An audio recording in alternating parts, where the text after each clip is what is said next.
The portrait of a lady was like Roderick Hudson, begun in Florence during 3 months spent there in the spring of 1879. Like Roderick and like the American, it had been designed for publication in the Atlantic Monthly, where it began to appear in 1880.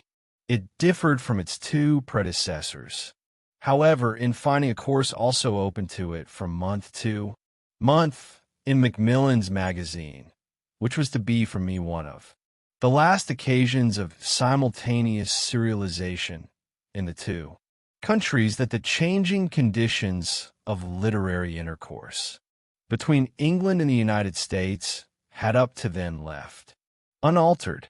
It is a long novel, and I was long in writing it. I remember being again much occupied with it the following year during a stay of several weeks made in Venice. I had rooms on Riva Schiavoni at the top of a house near the passage leading off to San Zaccaria. The waterside life, the wondrous lagoon, spread before me, and the ceaseless human chatter of Venice came in at my windows, to which I seemed to myself to have been constantly driven in the fruitless fidget of composition, as if to see whether, out in the blue channel, the ship of some right suggestion of some better phrase of the next happy twist of my subject, the next true touch for my canvas, mightn't come into sight. But I recall vividly enough that the response most elicited, in general, to these restless appeals was the rather grim admonition that romantic and historic sites, such as the land of Italy abounds in, offer the artist a questionable aid to concentration when they themselves are not to be the subject of it. They are too rich in their own life and too charged with their own meanings merely to help him out with a lame phrase. They draw him away from his small question to their own greater ones, so that, after a little, he feels while thus yearning toward them in his difficulty, as if he were asking an army of glorious veterans to help him to arrest a peddler who has given him the wrong change. There are pages of the book which, in the reading over, have seemed to make me see again the bristling curve of the wide Riva, the large color spots of the balconied houses, and the repeated undulation of the little hunchbacked bridges marked by the rise and drop again with the wave of foreshortened clicking pedestrians, the Venetian footfall and the Venetian Creole talk there, wherever uttered, having the pitch of a call across. The water coming once more at the window, renewing one's old impression of the delighted senses and the divided, frustrated mind. How can places that speak in general so to the imagination not give it at the moment the particular thing it wants? I recollect again and again, in beautiful places dropping into that wonderment. The real truth is, I think, that they express, under this appeal, only too much more than, in the given case, one has used for, so that one finds oneself working less congruously, after all, so far as the surrounding picture is concerned, than in presence of the moderate and the neutral, to which we may lend something of the light of our vision.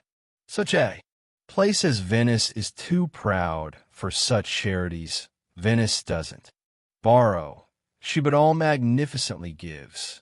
We profit by that enormously, but to do so we must either be quite off duty or be on it in her service alone. Such and so rueful are these reminiscences, though on the whole, no doubt, one's book and one's literary effort at large were to be the better for them. Strangely fertilizing in the long run does a wasted effort of attention often prove. It all depends on how the attention has been cheated, has been squandered. There are high-handed, insolent frauds, and there are insidious, sneaking ones. And there is, I fear, even on the most designing artists. Part, always witless enough good faith, always anxious enough desire to fail to guard him against their deceits.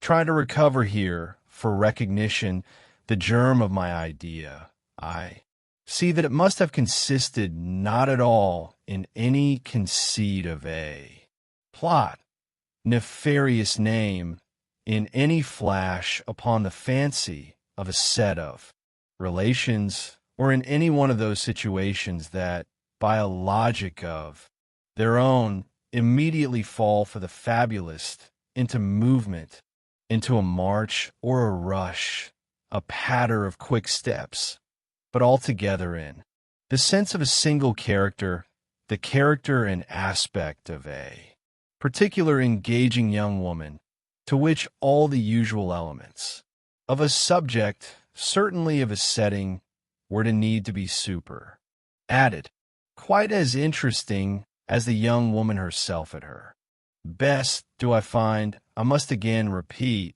this projection of memory upon the whole matter of the growth, in one's imagination, of some such apology for a motive.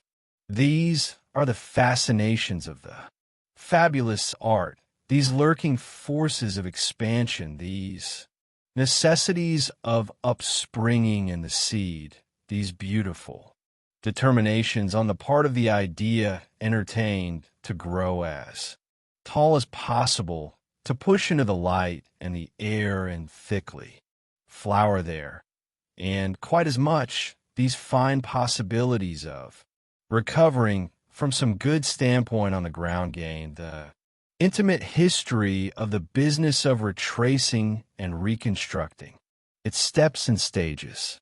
I have always fondly remembered a remark that I heard fall years ago from the lips of Ivan Turgenev in regard to his own experience of the usual origin of the fictive picture. It began for him almost always with a vision of some person or persons who hovered before him, soliciting him as the active or passive figure, interesting him and appealing to him, just as they were and by what they were. He saw them in that fashion as disponables, saw them subject to the chances, the complications of existence, and saw them vividly, but then had to find for them the right relations, those that would most bring them out, to imagine, to invent and select and piece together the situations most useful and favorable to the sense of the creatures themselves, the complications they would be most likely to produce and to feel.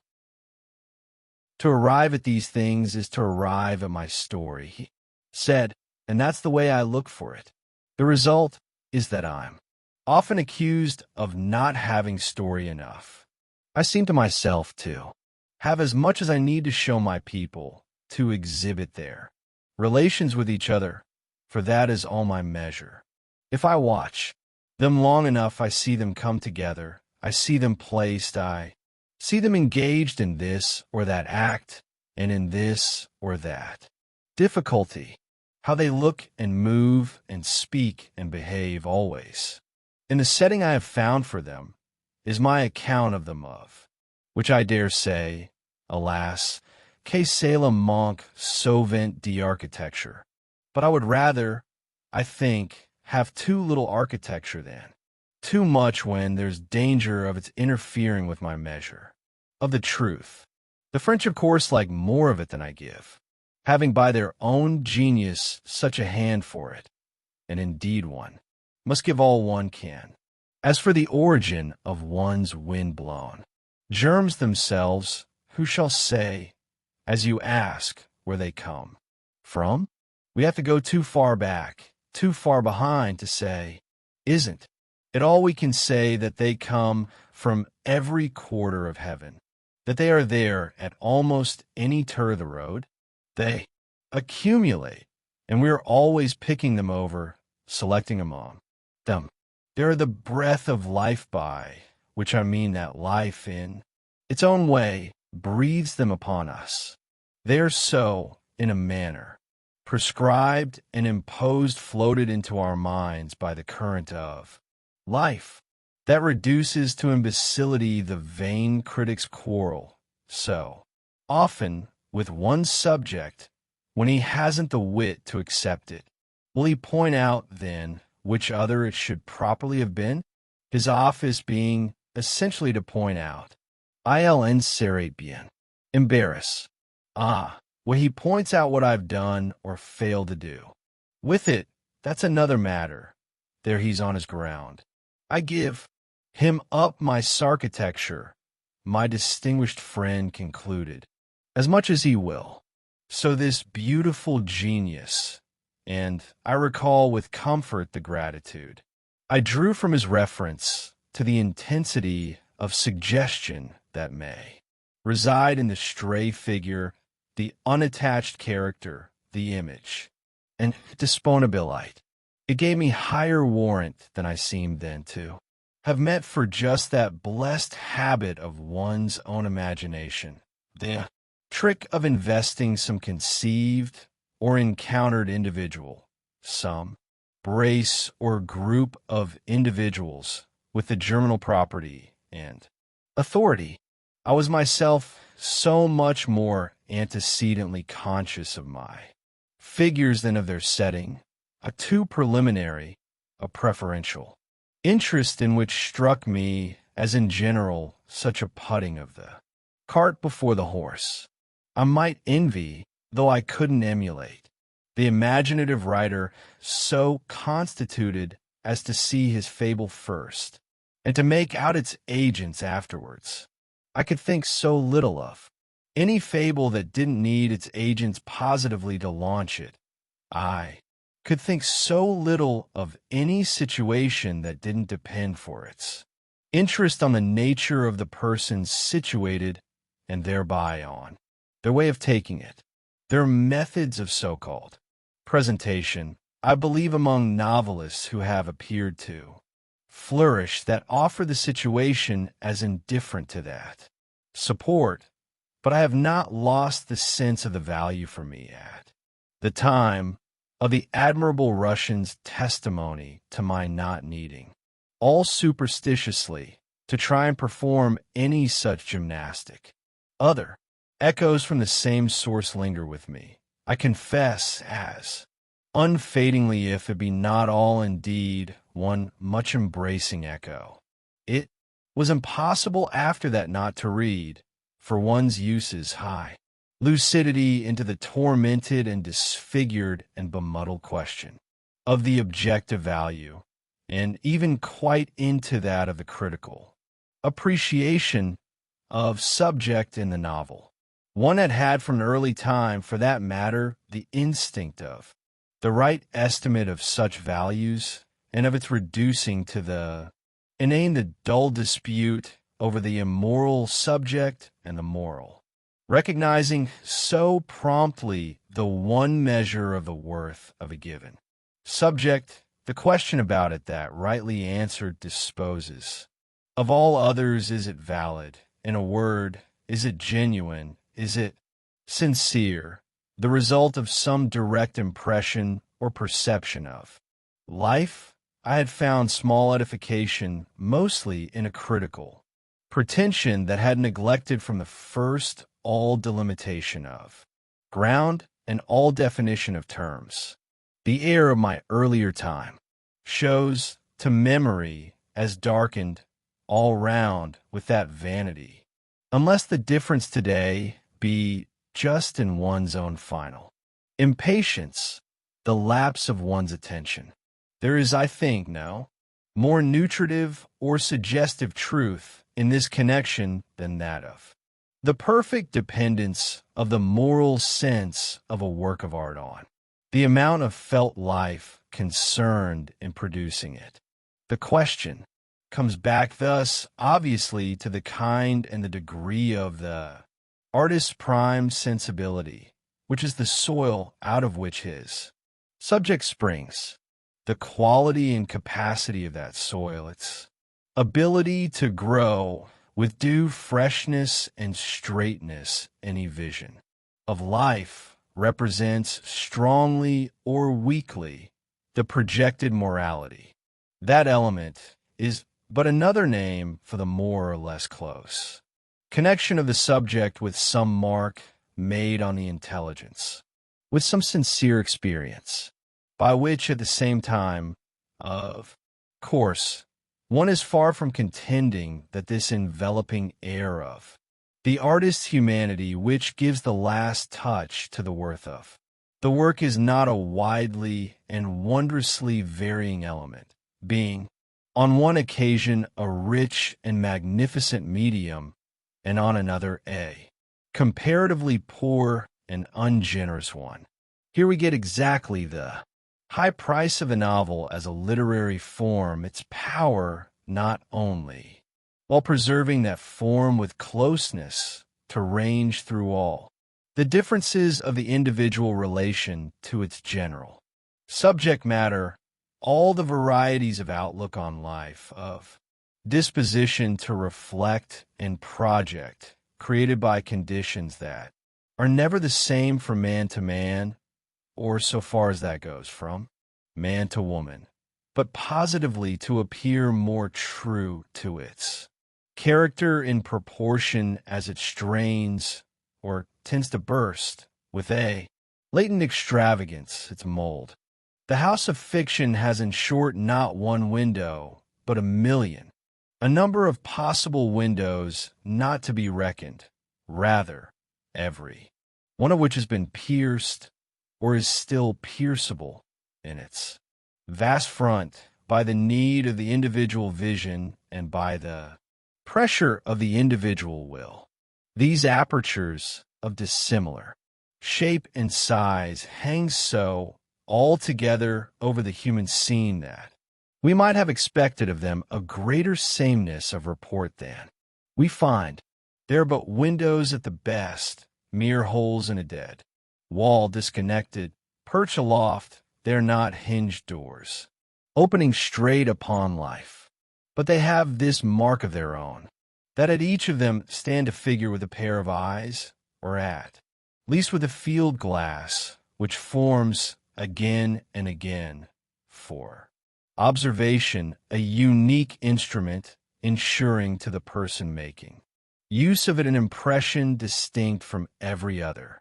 He and his neighbors are watching the same show, but one seeing more where the other sees less, one seeing black where the other sees white, one seeing big where the other sees small, one seeing coarse where the other sees fine, and so on and so on.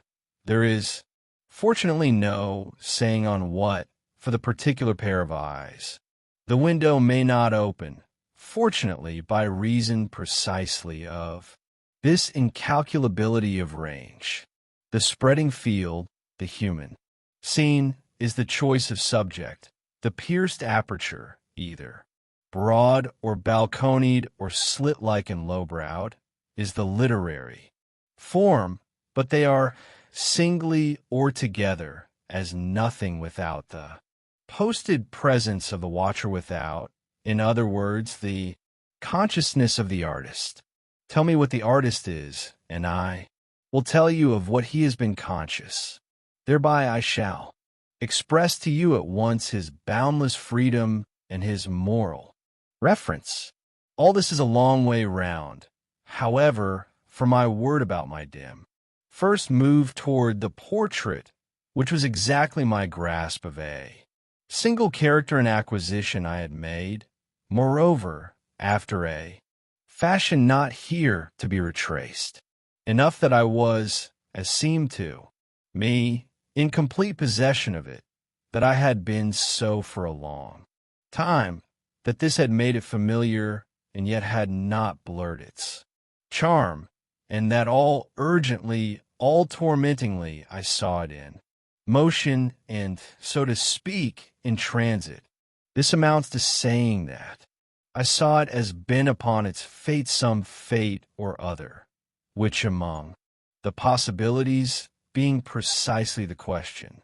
Thus I had my vivid individual vivid, so strangely, in spite of being still at large, not confined by the conditions, not engaged in the tangle, to which we look for much of the impress that constitutes an identity.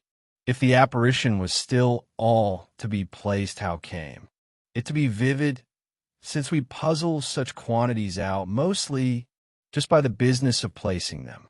One could answer such a question beautifully, doubtless, if one could do so subtle, if not so monstrous, a thing as to write the history of the growth of one's imagination.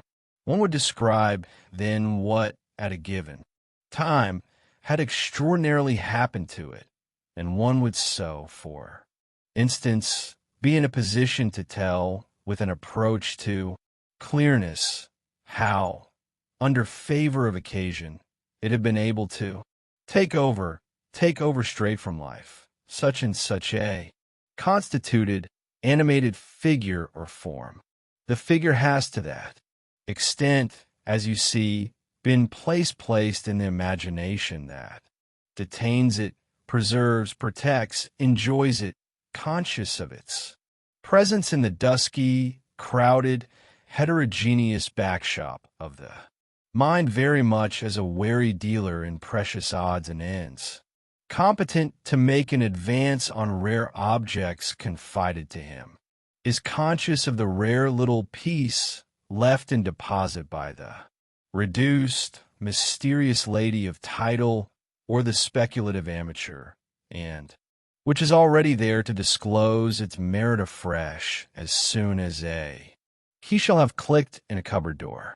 That may he, I recognize, a somewhat superfine analogy for the particular value.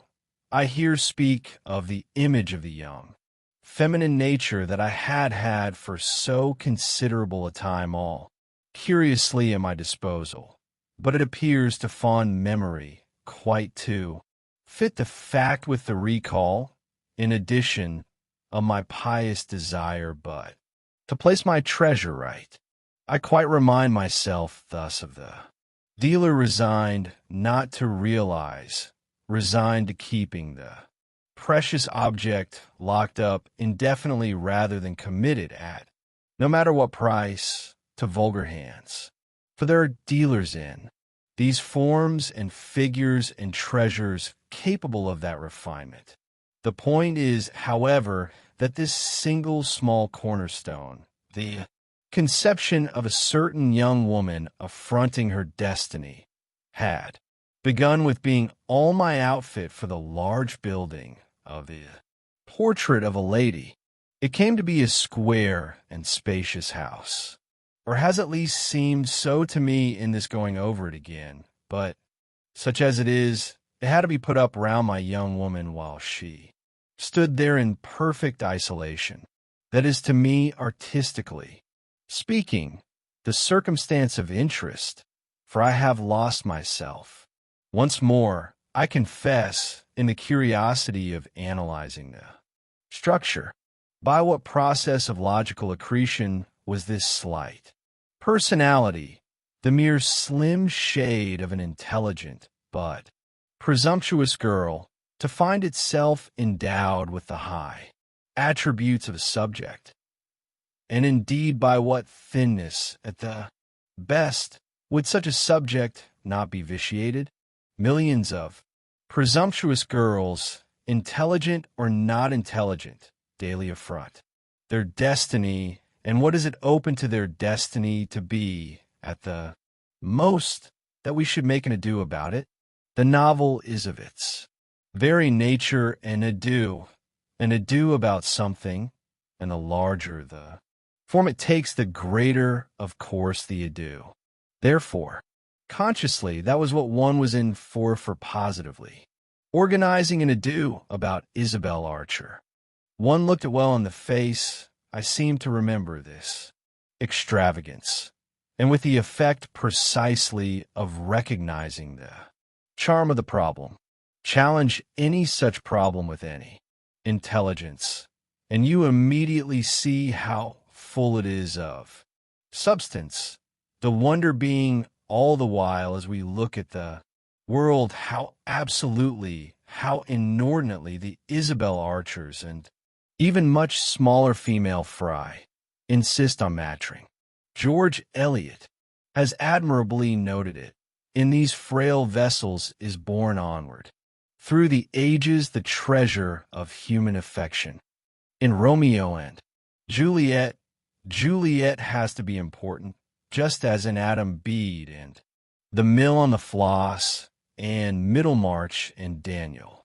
Deronda, Hetty Sorrel and Maggie Tulliver and Rosamund Vincy and Gwendolen Harleth have to be, with that much of firm ground, that much of bracing air at the disposal all the while of their feet and their lungs.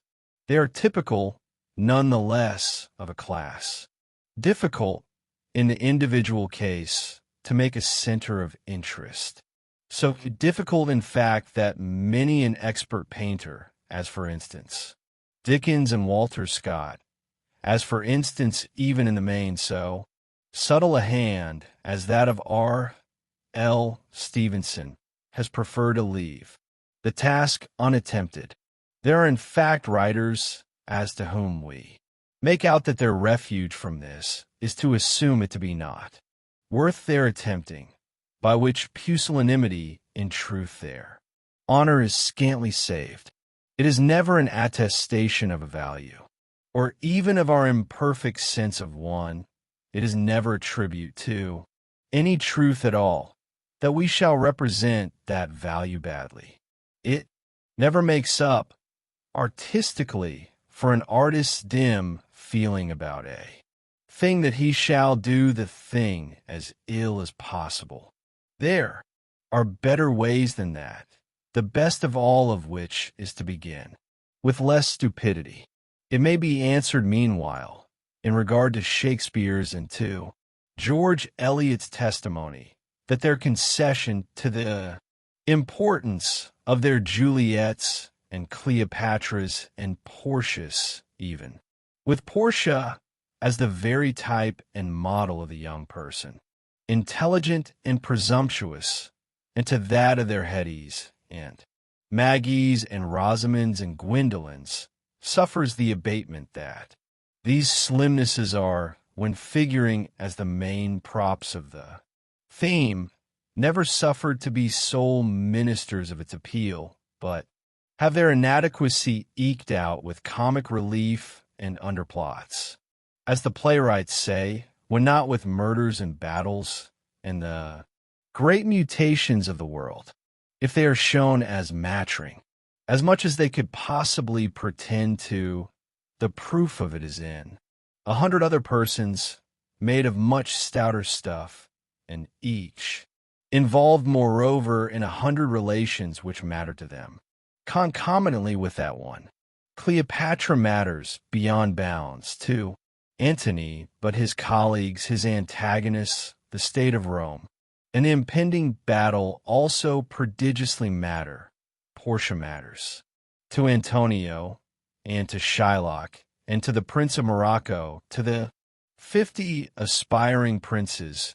But for these gentry there are other lively concerns. For Antonio, notably, there are Shylock and Bassanio and his lost ventures and the extremity of his predicament.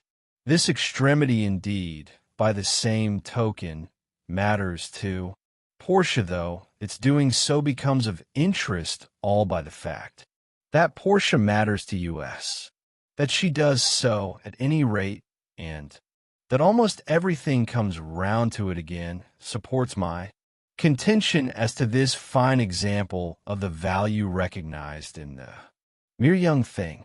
I say mere young thing because I guess that even Shakespeare, preoccupied mainly though he may have been with the passions of princes, would scarce have pretended to found the best of his appeal for her on her high social position. It is an example exactly of the deep difficulty braved the difficulty of making George Eliot's frail vessel, if not the all-in-all for our attention, at least the clearest of the call. Now to see deep difficulty braved is at any time, for the really addicted artist, to feel almost even as a pang the beautiful incentive, and to feel it verily in such sort as to wish the danger intensified. The difficulty most worth tackling can only be for him, in these conditions, the greatest the case permits of. So I remember feeling here in presence, always that is of, the particular uncertainty of my ground, that there would be one, way better than another, oh, ever so much better than any other, of making it fight out its battle, the frail vessel that charged with George Eliot's treasure, and thereby of such importance to those who curiously approach it, has likewise possibilities of importance to itself, possibilities which permit of treatment and, in fact, peculiarly require it from the moment they are considered at all. There is always the escape from any close account of the weak agent of such spells by using as a bridge for evasion, for retreat and flight, the view of her relation to those surrounding her. Make it predominantly a view of their relation, and the trick is played. You give the general sense of her effect, and you give it, so far as the raising on it of superstructure goes, with a maximum of ease. Well, I recall perfectly how little in my now quite established connection the maximum of ease appealed to me, and how I seem to get rid of it by an honest transposition of the weights in the two scales. Place the center of the subject in the young woman's own consciousness, I said to myself, and you get as interesting and as beautiful a difficulty as you could wish. Stick to Touchett for the center. Put the heaviest weight into that scale, which will be so largely the scale of her relation to herself.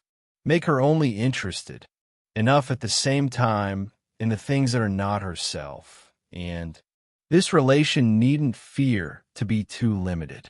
Place meanwhile in the other scale the lighter weight, which is usually the one that tips the balance of interest pressed least hard, in short on the consciousness of your heroine's satellites, especially the male. Make it an interest contributive only to the greater one. See, at all events, what can be done in this way? What better field could there be for a due ingenuity? The girl hovers, inextinguishable, as a charming creature, and the job will be to translate her into the highest terms of that formula, and as nearly as possible, moreover, in all of them, to depend upon her, and her little concerns wholly to see you through will necessitate. Remember, you're really doing her. So far I reasoned, and it took nothing less than that technical rigor I now easily see to inspire me with the right confidence for erecting on such a plot of ground the neat and careful and proportioned pile of bricks that arches over it, and that was thus to form, constructionally speaking, a literary monument, such as the aspect that today the portrait wears for me, a structure reared with an architectural competence, as Turgenev would have said, that makes it, to the author's own sense, the most proportioned of his productions after The Ambassadors, which was to follow it so many years later, and which has, no doubt, a superior roundness. On one thing I was determined, that though I should clearly have to pile brick upon brick for the creation of an interest, I would leave no pretext for saying that anything is out of line, scale, or perspective. I would build large and fine, embossed vaults and painted arches, as who should say, and yet, never let it appear that the checkered pavement, the ground under, the reader's feet, fails to stretch at every point to the base of the walls. That precautionary spirit, on reperusal of the book, is the old note that most touches me. It testifies so for my own ear to the anxiety of my provision for the reader's amusement. I felt, in view of the possible limitations of my subject, that no such provision could be excessive, and the development of the latter was simply the general form of that earnest quest. And I find indeed that this is the only account I can give myself of.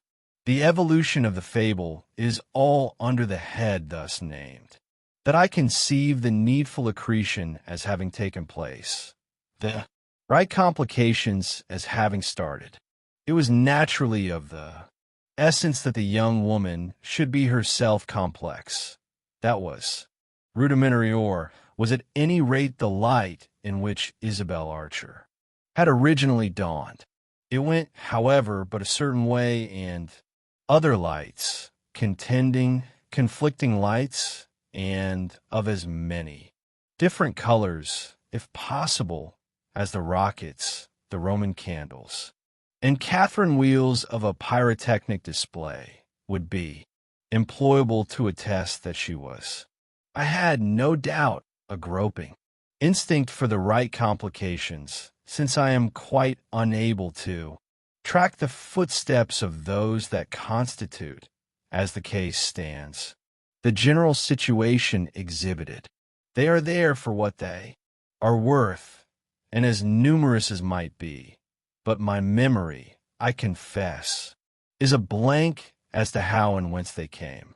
I seem to myself to have waked up one morning in possession of them, of Ralph Touchett and his parents, of Madame Merle, of Gilbert Osmond and his daughter and his sister, of Lord Warburton, Caspar Goodwood, and Miss Stackpole, the definite array of contributions to Isabel Archer's history.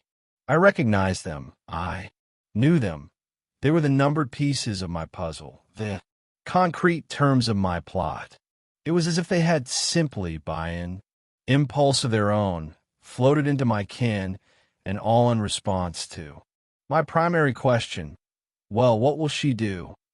Their answer seemed to be that if I would trust them, they would show me, on which, with an urgent appeal to them to make it at least as interesting as they could, I trusted them. They were like the group of attendants and entertainers who come down by train when people in the country give a party. They represented the contract for carrying the party on. That was an excellent relation with them, a possible one even with so broken a reed from her slightness, of cohesion, as Henrietta Stackpole. It is a familiar truth, too, the novelist at the strenuous hour, that, as certain elements in any work are of the essence, so others are only of the form. That as this or that character, this or that disposition of the material belongs to the subject directly, so to speak, so this or that other belongs to it, but indirectly belongs intimately to the treatment. This is a truth, however, of which he rarely gets the benefit, since it could be assured to him, really but by criticism based upon perception, criticism which is too little of this world. He must not think of benefits. Moreover, I freely recognize for that way dishonor lies. He has, that is but one, to think of the benefit, whatever it may be, involved in his having cast a spell upon the simpler, the very simplest forms of attention. This is all he is entitled to. He is entitled to nothing he is bound to admit that can come to him from the Reader, as a result on the latter's part of any act of reflection or discrimination, he may enjoy this finer tribute, that is, another affair, but on condition only of taking it as a gratuity, thrown in, a mere miraculous windfall, the fruit of a tree he may not pretend to have shaken. Against reflection, against discrimination, in his interest, all earth and air conspire. Wherefore it is that, as I say, he must in many a case have schooled himself from the first to work but for a living wage. The living wage is the reader's grant of the least possible quantity of attention required for consciousness of a spell. The occasional charming tip is an act of his intelligence. Over and beyond this, a golden apple for the writer's lap, straight from the wind-stirred tree.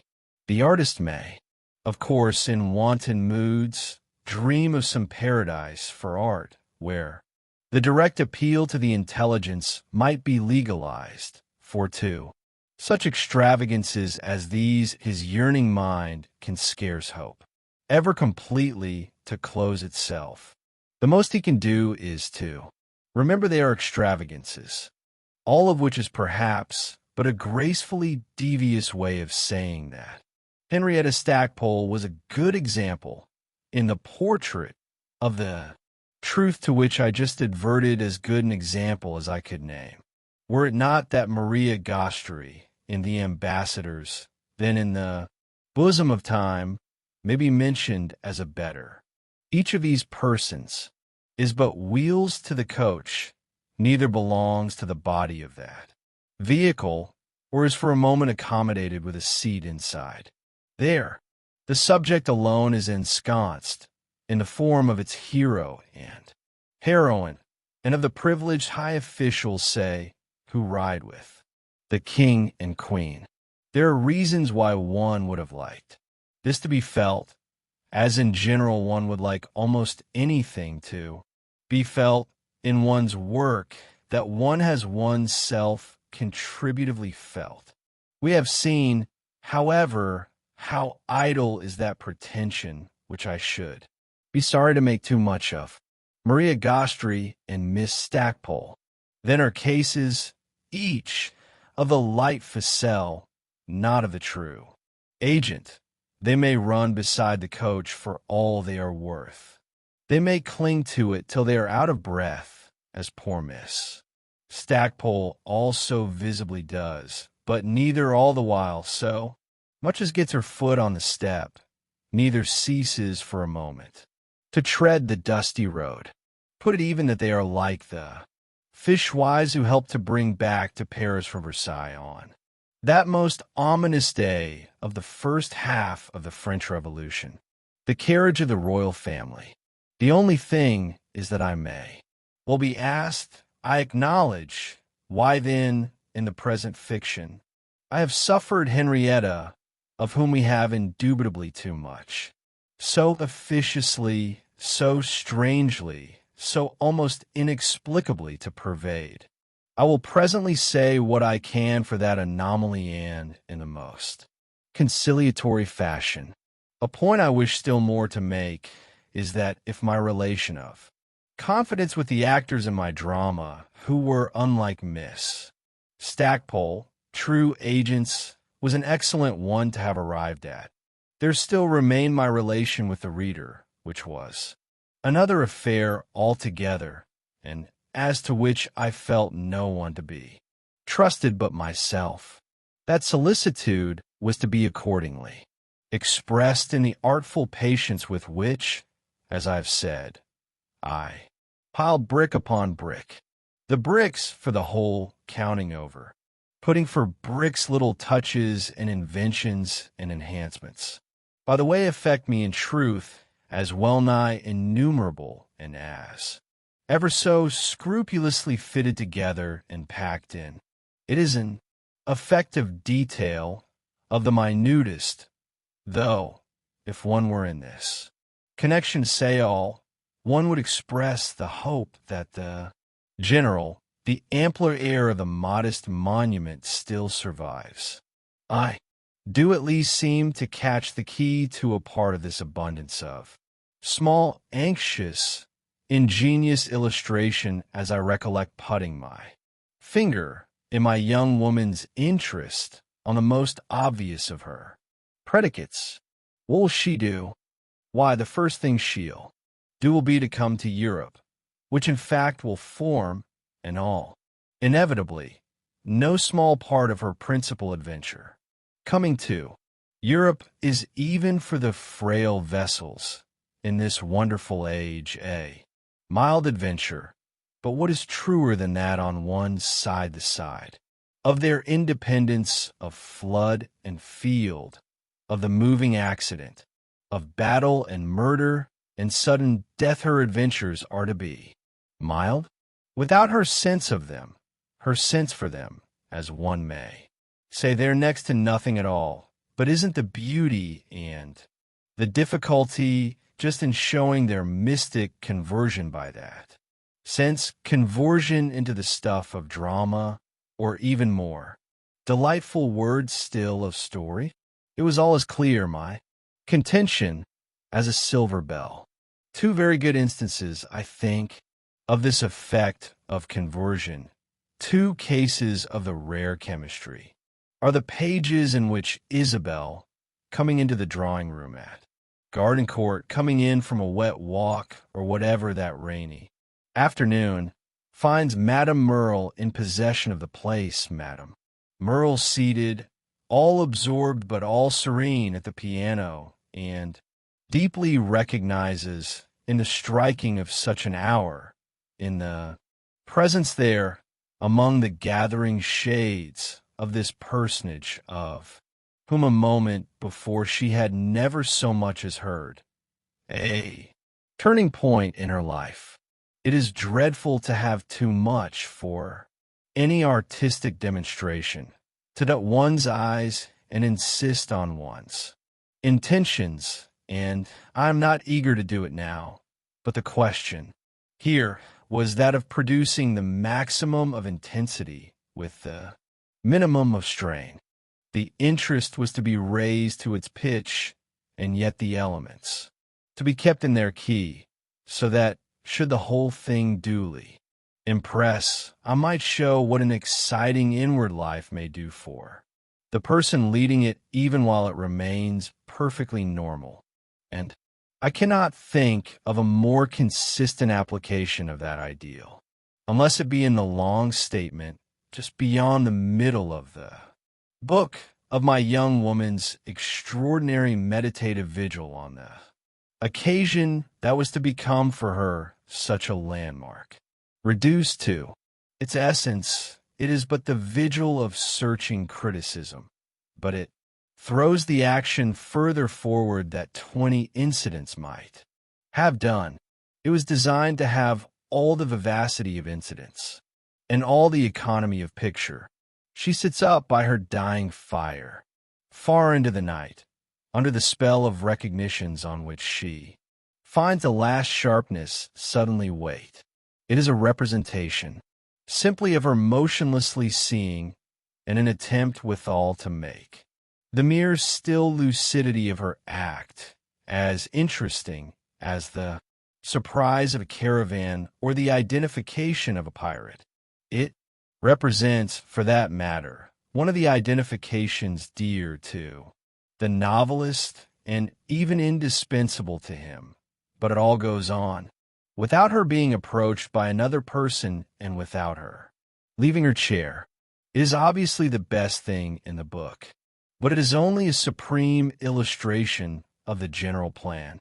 As to Henrietta, my apology for whom I just left incomplete, she exemplifies, I fear, in her superabundance, not an element of my plan, but only an excess of my zeal.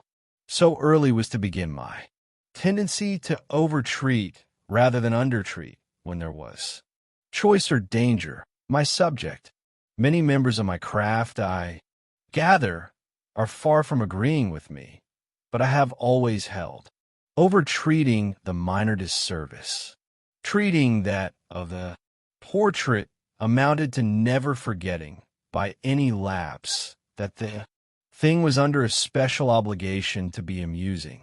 There was the danger of the noted thinness, which was to be averted tooth and nail by cultivation of the lively. That is at least how I see it today. Henrietta must have been at that time a part of my wonderful notion of the lively. And then there was another matter. I had, within the few preceding years, come to live in London, and the international light lay, in those days, to my sense, thick and rich upon the scene. It was the light in which so much of the picture hung. But that is another matter. There is really too much to say